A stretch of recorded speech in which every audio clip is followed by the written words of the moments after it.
Assalamualaikum warahmatullahi wabarakatuh. Halo, selamat sore semuanya.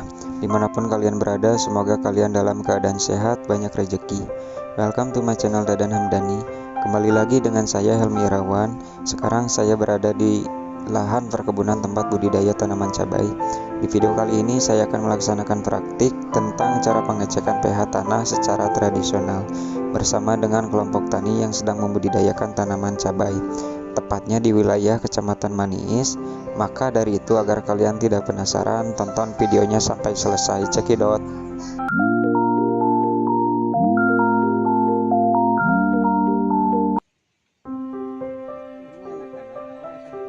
Kali ini saya berkunjung ke kelompok tani yang ada di daerah tempat tinggal saya. Kebetulan ada salah satu kelompok tani yang sedang membudidayakan jenis tanaman cabai.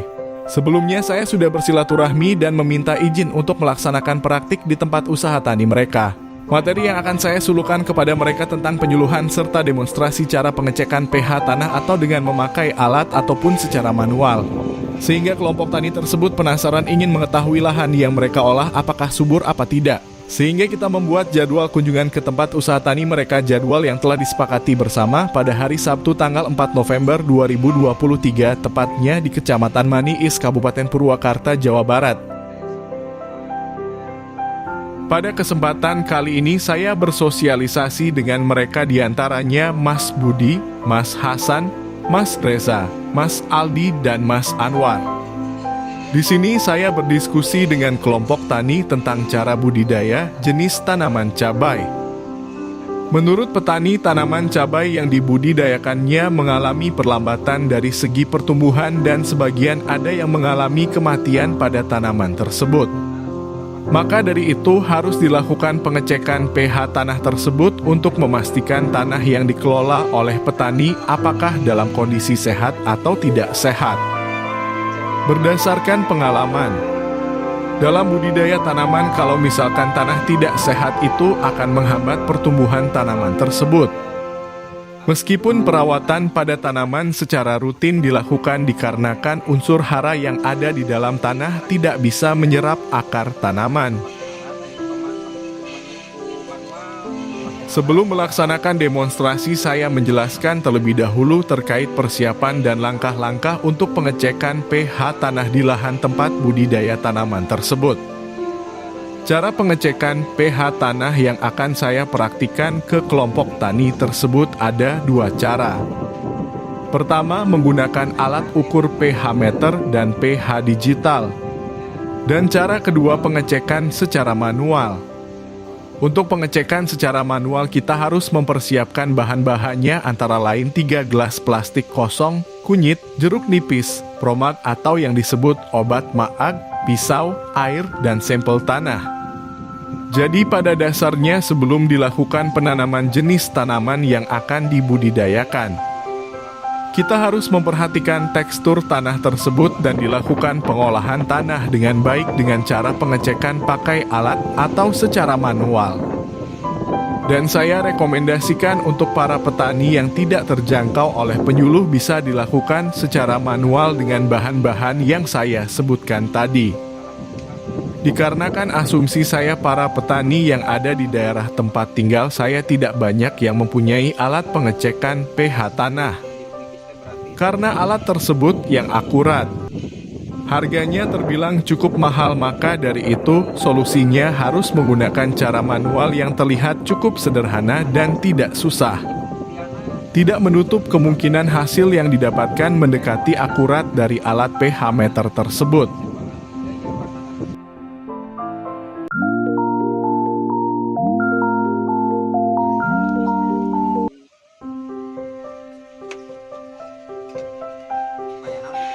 Selanjutnya kita coba demonstrasikan pengecekan pH tanah secara manual.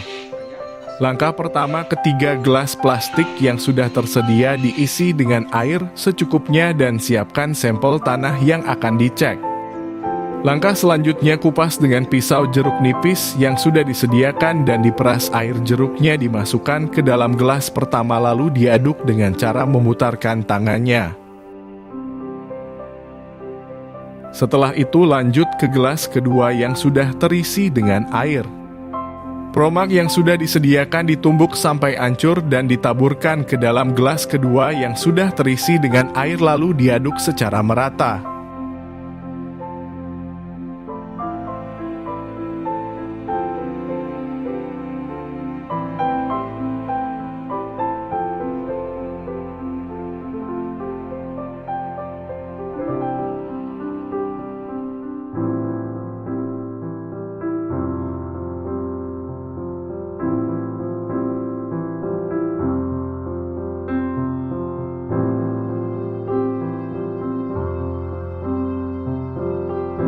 Untuk gelas ketiga yang sudah terisi dengan air dicampurkan dengan sampel tanah yang sudah disediakan dalam kaleng tersebut dan diaduk secara merata.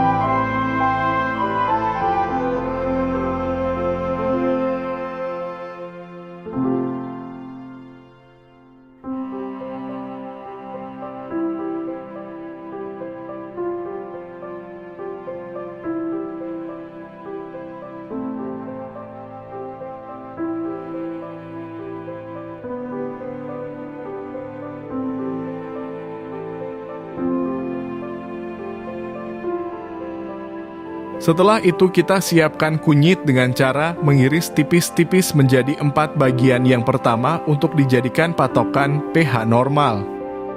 Terus yang ketiga bagian tersebut dimasukkan satu persatu ke dalam gelas yang sudah tersedia. Untuk alat bukti hasil dan perbandingan warna kunyit tersebut dengan warna kunyit yang dijadikan patokan pH normal setelah dimasukkan ke dalam masing-masing ketiga gelas tersebut.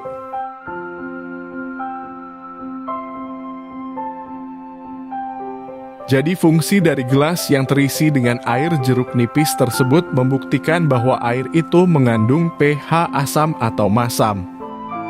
Dan gelas kedua yang terisi dengan air obat promag mengandung pH basa. Dan gelas ketiga yang terisi dengan tanah untuk pembuktian bahwa pH tanah tersebut dalam kondisi normal, asam atau basa. Setelah itu dilarutkan selama 15 menit untuk menunggu hasilnya agar bisa perbandingan warna dengan kunyit yang dijadikan patokan pH normal. Umumnya warna kunyit yang dilarutkan ke dalam gelas yang terisi jeruk nipis atau asam pasti warnanya kuning pudar. Dan warna kunyit yang dilarutkan ke dalam gelas yang terisi obat promag atau basa pasti warnanya kuning pekat.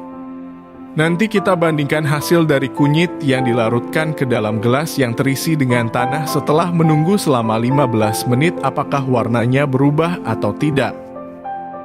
Kalau misalkan hasilnya tidak berubah warnanya sama dengan warna kunyit yang dijadikan patokan pH normal itu menandakan pH tanah tersebut dalam kondisi normal. Tetapi kalau misalkan warna kunyitnya berubah warna misalkan menjadi warna kuning pudar itu menandakan kondisi tanah tersebut asam. Dan tetapi kalau misalkan warna kunyitnya berubah warna menjadi warna kuning pekat menandakan kondisi tanah tersebut dalam kondisi basa. Di sini saya berbagi cerita kepada kelompok tani tentang cara pengolahan tanah dengan baik. Langkah awal yang harus dilakukan proses di mana tanah digemburkan dan dilembekkan menggunakan tangkai kemudi atau penggaru yang ditarik oleh traktor maupun bajak yang ditarik oleh binatang maupun manusia. Dalam proses ini, kerak tanah teraduk sehingga udara dan cahaya matahari dapat menembus tanah yang dapat meningkatkan kesuburannya. Sekalipun demikian, tanah yang sering digarap dapat mengalami berkurang kesuburannya. Dan pengolahan tanah dalam usaha budidaya pertanian bertujuan untuk menciptakan keadaan tanah olah yang siap tanam baik secara fisik, kimia, maupun biologis, sehingga tanaman yang dibudidaya akan tumbuh dengan baik. Pengolahan tanah akan memperbaiki keadaan tanah secara fisik, kimia, dan biologis secara tidak langsung. Adapun kegiatan pengolahan tanah dibagi ke dalam 2 tahap, yaitu pengolahan tanah pertama. Pembajakan dalam pengolahan tanah pertama, tanah dipotong, kemudian dibalik agar sisa tanaman dan gulma yang ada di permukaan tanah terpotong dan terbenam. Kedalaman pemotongan dan pembalikan tanah umumnya antara 15 sampai 20 cm. Pengolahan tanah kedua penggaruan.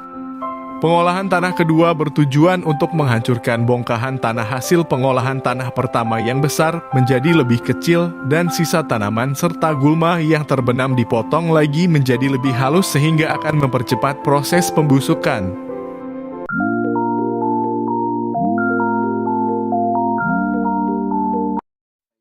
Setelah menunggu 15 menit, kita buktikan hasil dari pengecekan pH tanah tersebut dengan cara pengecekan manual. Pertama, kita ambil kunyit yang ada di dalam gelas asam yang terisi dengan air jeruk nipis lalu simpan dengan bersebelahan dengan kunyit yang dijadikan patokan pH normal. Kedua, kita ambil kunyit yang ada di dalam gelas basah yang terisi dengan obat promak lalu simpan dengan bersebelahan dengan kunyit yang lainnya.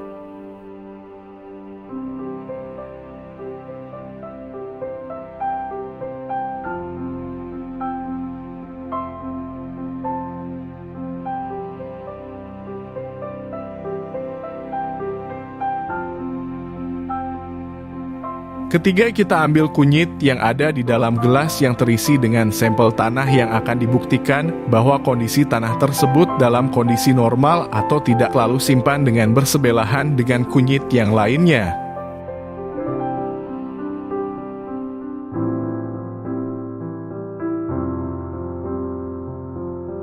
Maka dapat kita simpulkan bahwa tanah tersebut yang kita jadikan sampel dalam kondisi tidak baik-baik saja dan menunjukkan kondisi tanah tersebut dalam kondisi basah.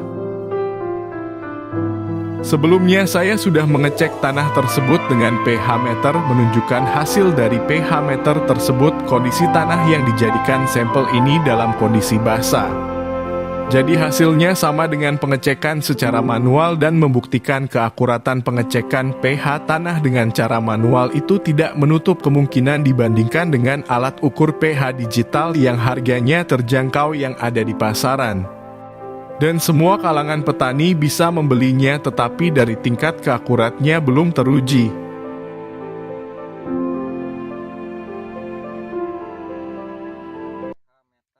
Setelah selesai bersosialisasi dan demonstrasi pengecekan pH tanah secara manual bersama dengan kelompok tani, saya serta para petani langsung ke tempat budidaya tanaman cabai Mas Budi untuk mempraktikkan pengecekan pH tanah menggunakan alat pH meter dan pH digital. Langkah pertama yang saya lakukan membasahi tanahnya terlebih dahulu dengan air secukupnya dan jangan terlalu basah. Lalu kita cek menggunakan pH meter, pastikan posisi jarum jamnya di angka 7 dan menunjukkan pH tanah tersebut sedikit basah. Berikutnya kita mencoba pengecekan pH tanah menggunakan alat ukur pH digital.